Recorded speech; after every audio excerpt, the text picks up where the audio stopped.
जिंतूरमध्ये पुन्हा अंमली पदार्थांचा सुळसुळाट, बिल्लीवर कारवाई, 6,29,000चा मुद्देमाल जप्त। RTJ न्यूज वृत्तसेवा संपादक रफिक तांबोळी।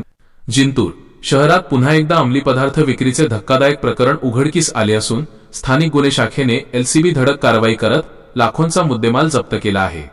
शहरातील जिल्हा परिषद शाळेच्या मोकळ्या मैदानात खुलेआम गांजाची विक्री सुरू असल्याची खात्रीशीर माहिती मिळाल्यानंतर पोलिसांनी हा छापा टाकला। पोलिसांची चाहूल लागताच आरोपी फरार। मिळालेल्या गोपनीय माहितीनुसार दिनांक 14 मे 2026 रोजी अभिजित उर्फ बिल्ली सुभाष राठोड रा गणपती गल्ली जिंतूर हा त्याच्या महिंद्रा TUV जीपमधून गांजाची अवैध विक्री करत होता। स्थानिक गुन्हे शाखेच्या पथकाने तातडीने घटनास्थळी धाव घेत छापा टाकला, मात्र पोलिसांची चाहूल लागताच आरोपी आपली गाडी घटनास्थळावरच सोडून फरार झाला। 6,29,000चा मुद्देमाल जप्त। यानंतर पोलिसांनी महसूल अधिकारी आणि पंचांच्या उपस्थितीत संबंधित वाहनाची कसून झडती घेतली।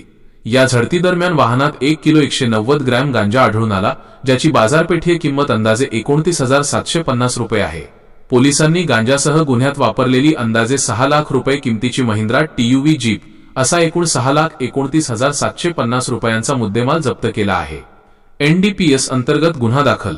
या प्रकरणातील मुख्य आरोपी बिल्ली याच्यावर यापूर्वीही विविध गंभीर गुन्हे दाखल असल्याची माहिती समोर आली आहे। या ताज्या कारवाई प्रकरणी जिंतूर पोलीस ठाण्यात NDPS कायद्याअंतर्गत गुन्हा दाखल करण्यात आला असून फरार आरोपीचा पोलीस कसून शोध घेत आहेत। नागरिकांमधून कडक कारवाईची मागणी। जिंतूर शहरात गेल्या काही दिवसांत वाढलेली गुन्हेगारी प्रवृत्ती, गांजाची अवैध विक्री, किरकोळ कारणांवरून होणाऱ्या मारामाऱ्या आणि अवैध धंद्यांमुळे सर्वसामान्यांमध्ये भीतीचं वातावरण आहे। विशेषतः शालेय परिसर आणि सार्वजनिक ठिकाणी चालणाऱ्या या अवैध व्यवसायांचा तरुण पिढीवर घातक परिणाम होत असून अशा समाजकंटकांवर मोक्का किंवा तडीपारीसारखी कठोर कारवाई व्हावी अशी मागणी नागरिकांमधून जोर धरत आहे। मार्गदर्शक व कारवाई पथक। ही यशस्वी कारवाई परभणीचे पोलीस अधीक्षक श्री पंकज कुमावत यांच्या मार्गदर्शनाखाली स्थानिक गुन्हे शाखेचे पोलीस निरीक्षक विवेकानंद पाटील, IPS तथा पोलीस उपविभागीय अधिकारी श्री जीवन बेनीवाल आणि PSI चंदन परिहार यांच्या पथकाने केली आहे।